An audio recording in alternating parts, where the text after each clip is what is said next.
Jumpa lagi dalam video pembelajaran online ya, masih tentang HR Audit bersama saya Yudhya Antareksa. Jadi dalam video sebelumnya kita sudah bicara mengenai bagaimana merumuskan rekomendasi ya. Jadi ketika kita sudah tahu hasil auditnya, kita susun rekomendasi. Jadi misalnya seperti ini ya, jadi Anda solusi intervensinya bisa melakukan manpower planning ya, melakukan workload analysis atau merumuskan ratio analysis atau trend analysis. Nah, contoh yang berikutnya adalah ini ya, jadi misalnya hasil HR auditnya lingkungan kerjanya tidak kondusif gitu ya, atau kebijakan HR-nya tidak ada ya, reward, career planning-nya tidak ada, atau juga ketidakjelasan output gitu ya, dari sasaran kinerja dari suatu posisi. Nah ini contoh-contoh solusi intervensinya ya, bisa misalnya kalau lingkungan kerjanya tidak bagus ya mendesain program employee coaching atau outdoor teamwork gitu ya. Memberikan training-training yang berkaitan dengan interpersonal relationship supaya lingkungan kerjanya menjadi lebih kondusif ya, lebih nyaman gitu ya, bukan banyak konflik ya atau office politik gitu ya mas-mas ya mbak-mbak ya. Kalau kebijakan HR-nya ya kurang tepat, ya mendesain lah, remunerasinya mungkin didesain ulang, dibikin ke perencanaan karir, ya supaya karirnya menjadi lebih jelas, tidak remang-remang mas ya. Mbak-mbak mungkin tidak bisa menebak arah Anda karena kebijakan karirnya remang-remang gitu ya. Nah yang terakhir misalnya tidak ada output ya, tidak ada indikator kinerja yang jelas ya, mungkin Anda bisa mengimplementasikan manajemen kinerja berbasis KPI ya, dengan pendekatan balance scorecard misalnya. Sehingga indikator-indikator kinerjanya menjadi lebih terukur. Ya, you cannot manage what you cannot measure ya. Anda tidak bisa mengelola apa yang tidak bisa Anda ukur. Ini solusi-solusi intervensinya, contohnya mas ya, mbak-mbak ya.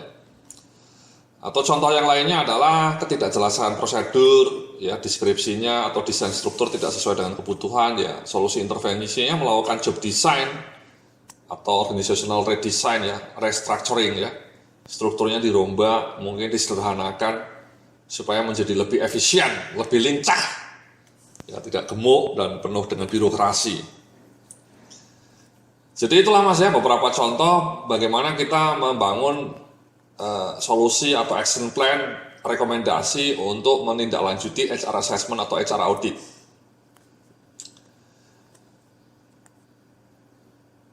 Nah di bagian berikut ini saya akan memberikan contoh mas ya, bagaimana menyusun roadmap HR ya.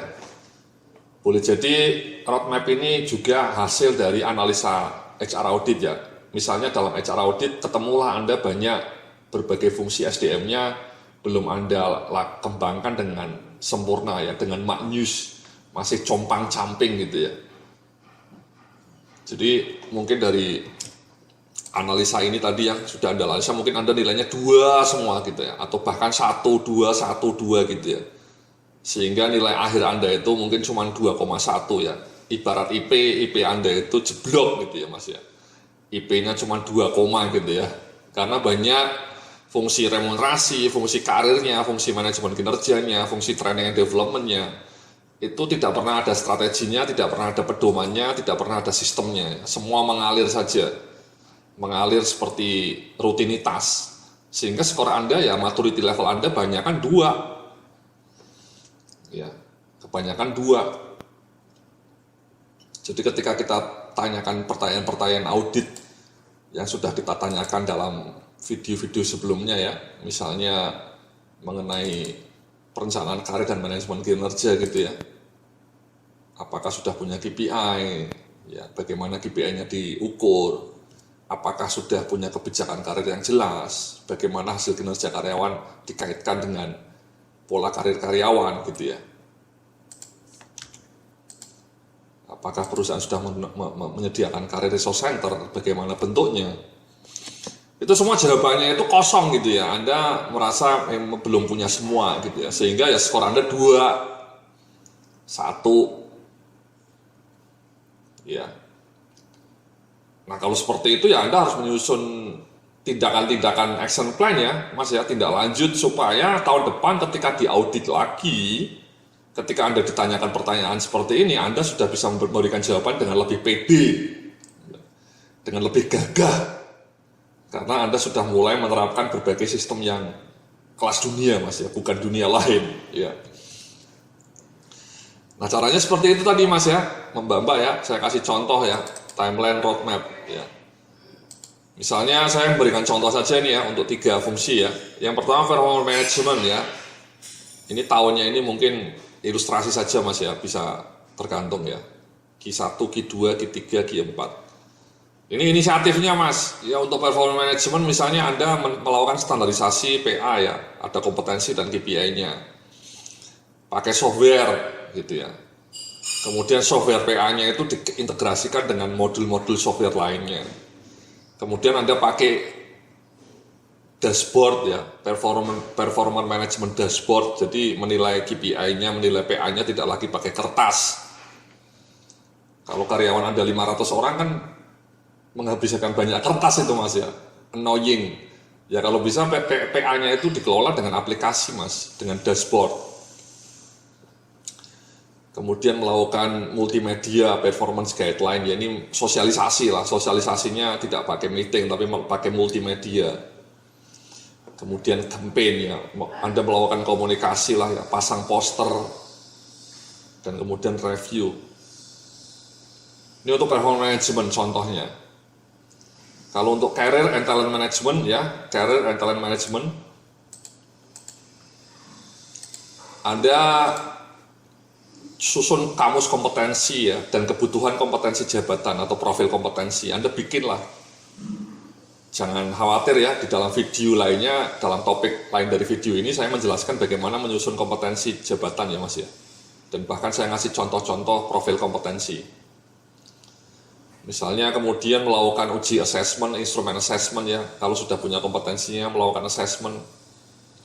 Kemudian menyusun talent management, bagaimana mengidentifikasi top talent dan program pengembangannya, implementasi monitoring top talent development plan, menyusun kompetensi bis career plan, menyusun panduan employee development plan, dan implementasi. Ini pekerjaan-pekerjaan raksasa, ya pekerjaan-pekerjaan yang heroik, yang pelan-pelan kalau Anda belum melakukannya ya dilakukan Mas. Kalau sudah melakukan fine, Anda teruskan. Ya, mulai dari menyusun kompetensi jabatan, menyusun talent management system, bikin pengembangannya, dimonitor. Ini monitoring ini yang kadang-kadang melelahkan ya, monitoring top talent. Jadi kalau ini employee development plan, ini overall employee Mas. Kalau ini hanya top talent saja, talent-talent kunci. Kalau Anda tidak punya banyak energi ya, yang nomor 8, 9 ini tidak usah dilakukan. Anda hanya fokus ke talent saja, ke top talent. Kalau energi Anda tidak banyak ya, kadang-kadang energi Anda orangnya kan nggak banyak Mas ya. Jadi boro-boro melakukan employee development plan ya, talent aja juga tidak punya gitu ya. Inilah inisiatif-inisiatif yang harus Anda lakukan supaya ketika nanti dilakukan audit lagi dalam bidang career and talent management, Anda bisa memberikan jawaban dengan lebih gagah, dengan lebih heroik. Oke.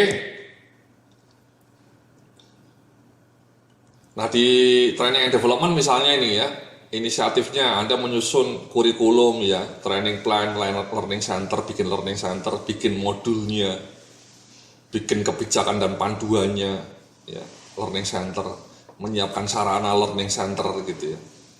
Launching misalnya ini ya. Ini pura-puranya Anda mau bikin corporate university gitu ya. Corporate university namanya learning center ya. Misalnya ya seperti Danamon tuh, Danamon Learning Center atau Unilever Learning Center gitu ya. Atau Astra Learning Center gitu ya. BRI Learning Center gitu ya. Kemudian nomor 6 itu Anda melakukan ROI of Training Initiative ya, beberapa program training Anda diukur ROI-nya, return on investment-nya. Dan kemudian ini Mas nomor 7 ini, bagaimana dimonitor ya, trainingnya itu dimonitor ya. Jadi employee development plan-nya ini bagian dari training juga, dimonitor tiap bulan. Secara terus menerus, melelahkan memang itu. Ngurusin SDM itu yang melelahkan Mas. Jangan hanya ngurus cuma cuti gitu ya, payroll gitu ya. Itu hal-hal basic, tapi Anda harus bergerak ke arah seperti ini. Bergerak ke arah seperti ini Mas. Ya, supaya perusahaan Anda menjadi perusahaan kelas dunia. Ya, bukan kelas abal-abal. Nah, setelah timeline-nya ini saya jabarkan, saya ngasih contoh ini untuk rekrutmen ya. Ya, rekrutmen menyusul power planning dari 2016 sampai 3 tahun ke depan. Soal ini 19 mestinya Mas ya. Salah ketik ini, 19 mestinya. Kemudian riset ya, mengukur key success factor. Nah, ini penting ini Mas. Kalau bisa Anda sesekali melakukan riset gitu ya Mas ya, Mbak-mbak ya. Cari cara supaya ketahuan apa sih rekrutmen yang baru itu yang kerjanya bagus tuh apa sih faktornya? Apakah karena asal kampusnya? Apa karena kepribadiannya? Apa karena memang pengalaman organisasinya? Anda lacak itu, Anda lakukan analisa korelasi. Penting itu Mas, Mbak-mbak ya. Anda jarang melakukan itu ya. Anda sibuk dengan pekerjaan sehari-hari sehingga lupa. Pelan-pelan seharusnya Anda melakukan upaya sungguh-sungguh untuk melacak. Mungkin setelah 12 bulan, karyawan-karyawan yang baru direkrut itu dilacak kinerjanya. Bagus enggak? Yang bagus dipisahkan dan kemudian dilacak kenapa dia bagus. Apa faktor yang membuat karyawan baru ini kinerjanya bagus? Mungkin asal kampusnya, ya mungkin karena dia pernah punya pengalaman organisasi, dan seterusnya, dan seterusnya. Anda lacak itu. Kemudian ini nomor 3 ini bikin manajemen development program ya, semacam manajemen trainee lah ya. Jadi manajemen trainee-nya didesain ulang, redesigning supaya lebih maknyus.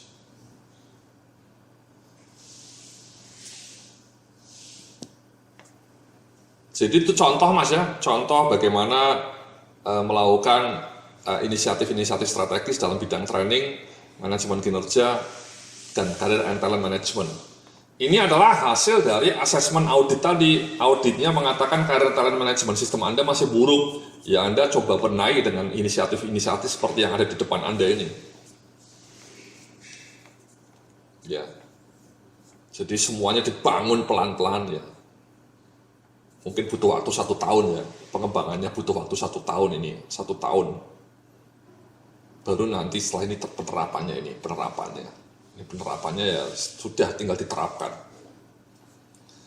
Demikianlah contoh dari inisiatif strategis dalam bidang SDM ya. Nanti kita akan coba lihat penjabarannya lebih detail dari action plan ini. Terima kasih, sampai jumpa dalam video berikutnya.